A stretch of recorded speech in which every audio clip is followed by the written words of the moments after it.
পুলিচৰ admit card আহি গ'ল হয় বন্ধুসকল যদি আপুনি অসম পুলিচত এপ্লাই কৰিছে তেন্তে অসম পুলিচৰ এডমিট কাৰ্ড আহা ষ্টাৰ্ট হৈ গ'ল কিহৰ এডমিট কাৰ্ড আহিছে কেতিয়াৰ পৰা ডাউনলোড কৰিব পাৰিব ইয়াৰ এক্সাম কেতিয়া অনুষ্ঠিত হ'ব সকলোখিনি কম যদি ভিডিঅ'টো ভাল হৈছে সকলো গম পাই যাব তাৰ আগতে যদি আমাৰ চেনেলত প্ৰথমবাৰ ভিডিঅ' চাইছে তেনেহ'লে ভিডিঅ'টো লাইক কৰি চেনেলটো ছাবস্ক্ৰাইব কৰি ৰাখিব কাৰণ যেতিয়া এনেধৰণৰ ভিডিঅ' আপোনালোকক আগবঢ়াম তাৰ নটিফিকেশ্যনবোৰ তেতিয়াই পাব যদি চেনেলটো ছাবস্ক্ৰাইব কৰি বেল আইকনটো প্ৰেছ কৰি ৰাখে এতিয়া আমি আহিছোঁ অসম পুলিচৰ অফিচিয়েল ৱেবছাইটত আপোনালোকে দেখিবলৈ পাইছে এইটো অসম পুলিচৰ অফিচিয়েল ৱেবছাইট ইয়াতে অলপ তললৈ স্ক্ৰল কৰাৰ পিছত ইয়াত এখন নটিচ দেখিবলৈ পাব যিখন নটিচ আহিছে 25 ডিচেম্বৰ 2023 অহা নটিচ হয় আৰু এই নটিচখনত কি লিখা আছে ইয়াতে ডাউনলোড কৰাৰ পিছত আমি গম পাম ইয়াত আপোনালোকে নিশ্চয় দেখিবলৈ পাইছে এইখন আছে 25 ডিচেম্বৰ 2023 অহা নটিচ হয় আৰু ইয়াতে যেটো আমাৰ এক্সাম হ'ব সেই এক্সামৰ ডেটে ইয়াতে মেনশ্যন কৰা আছে আপোনালোকে চাব পাৰিব যে 7 জানুৱাৰী 2024 ত গুৱাহাটীত আপোনালোকৰ এক্সাম অনুষ্ঠিত হ'ব হেড কনষ্টেবল আৰু কনষ্টেবল লেভেলৰ এক্সামটো হ'ব 10টা AM ৰ পৰা 12টা লৈকে হ'ব আৰু যেটো আমাৰ ইনস্পেক্টৰ আৰু সাব ইনস্পেক্টৰ পোষ্ট আছে সেইকেইটা পোষ্টৰ যেটো এক্সাম অনুষ্ঠিত হ'ব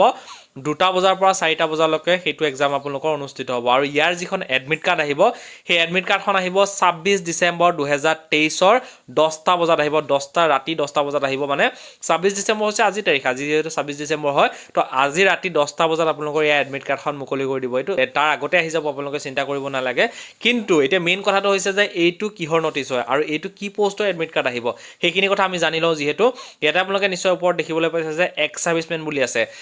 তো আমাৰ অসম পুলিচৰ অফিচিয়েল ৱেবছাইটত প্ৰথমতে এপ্লাই হৈছিলে এক্স সাৰ্ভিসমেনৰ তো ফাইনালি এক্স সাৰ্ভিসমেনৰ এডমিট কাৰ্ড আহি গ'ল তো আমি এইটো বিশ্বাসত ল'ব পাৰোঁ যে অতি সোনকালে 2-3 দিনৰ ভিতৰতে হয়তো আমাৰ বাকি যিখিনি পোষ্ট আছিলে য'ত আমাৰ AB UB SI লেভেলৰ পোষ্ট গ্ৰেড 4 লেভেলৰ পোষ্ট যিখিনি পোষ্টৰ আমাৰ এপ্লাই হৈছিলে সেইখিনি পোষ্টৰো অতি সোনকালে আপোনালোকৰ এডমিট কাৰ্ড আহি যাব যেহেতু এইটো পোষ্টৰ সকলোতকৈ আগত এপ্লাই চলিছিলে সেইকাৰণে এইটো পোষ্টৰ বৰ্তমান সময়ত এডমিট কাৰ্ড মুকলি কৰি দিলে আৰু ইয়াতে কি পোষ্ট আছিলে ইয়াতে দুটা পোষ্ট আছিলে ইনস্পেক্টৰ লেভেলৰ দুটা পোষ্ট আছিলে তাৰ পিছত 60টা পোষ্ট আছিলে সাব ইনস্পেক্টৰ লেভেলৰ পোষ্ট আছিলে 60টা 70টা পোষ্ট আছিলে হেড কনষ্টেবল লেভেলৰ তাৰ পিছত 200টা পোষ্ট আছিলে কনষ্টেবল লেভেলৰ এইখিনি মানে এক্স সাৰ্ভিসমেনৰ কাৰণে আছিলে আমি নৰ্মেল যিখিনি ল'ৰা ছোৱালী তেওঁলোকে এই পোষ্টত এপ্লাই কৰিব নোৱাৰিছিলে কিন্তু এইখিনি পোষ্টত কেৱল যিখিনি এক্স সাৰ্ভিসমেন মানুহ বা যিখিনি এক্স সাৰ্ভিসমেন আছিলে তেওঁলোকেহে এইখিনি পদত এপ্লাই কৰিবলৈ পাৰিছিলে আৰু এইখিনি পোষ্টৰ বৰ্তমান সময়ত যেটো এক্সাম অনুষ্ঠিত হ'ব সেই এক্সামটো হ'ব 7 জানুৱাৰী 2024 ত এক্সামটো অনুষ্ঠিত হ'ব গুৱাহাটীত আৰু যেহেতু আপোনালোকে এডমিট কাৰ্ডত লিখাই থাকিব যে আপোনালোকৰ ক'ত হ'ব সেইখিনি বস্তু আপোনালোকে এডমিট কাৰ্ডত গম পাই যাব আৰু দিছে যদি আপুনি হেড কনষ্টেবল বা কনষ্টেবলৰ এপ্লাই যদি কৰিছে তেন্তে আপোনালোকৰ এক্সামটো অনুষ্ঠিত হ'ব পুৱা 10 বজাৰ পৰা 12 বজালৈকে আৰু যদি আপোনালোকে ইনস্পেক্টৰ বা